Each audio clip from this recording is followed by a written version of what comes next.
AI tools can answer almost anything you throw at them, but they didn't just know that stuff out of nowhere. Every single answer traces back to something called training data. Today, I'm explaining exactly what that is, how it works, and just as important, what it means for how much you should actually trust what AI tells you.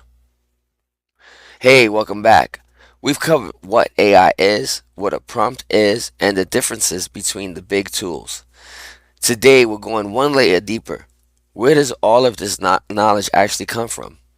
By the end, you'll understand training data, why it matters, and the one limitation you need to keep in mind every time you use AI. Training data is simply the massive collection of information a model was shown before it was ever released. That includes things like books, articles, websites, and conversations. A genuinely enormous volume, far more than any person could read in a lifetime. During a phase called training, the model processes all of this and starts recognizing patterns. How sentences are typically structured, how certain questions tend to get answered, what ideas tend to connect to each other. That's how it builds up what looks like knowledge.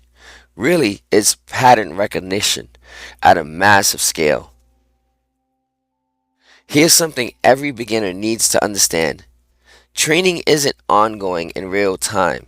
A model is trained up to a certain point, and then that training data is frozen. That point is called the knowledge cutoff. Anything that happened after that cutoff, the model simply doesn't know about on its own unless it has a way to search the web for current information.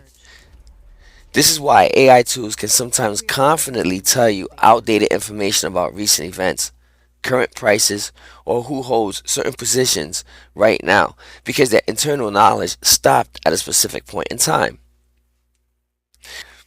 So, where does this training data actually come from?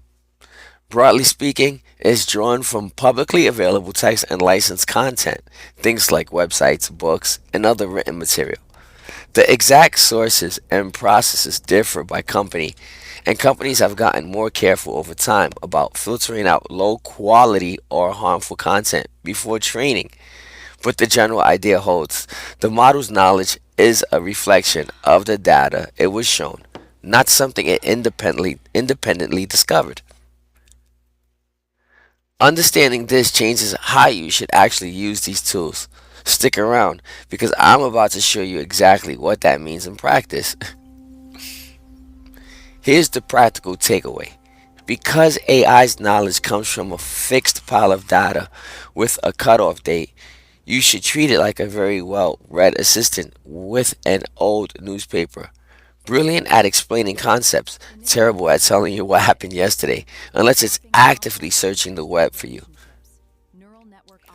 For any time sensitive current events, prices, recent releases, always double check. For general knowledge, explanations, and ideas that don't change day to day, it's usually reliable.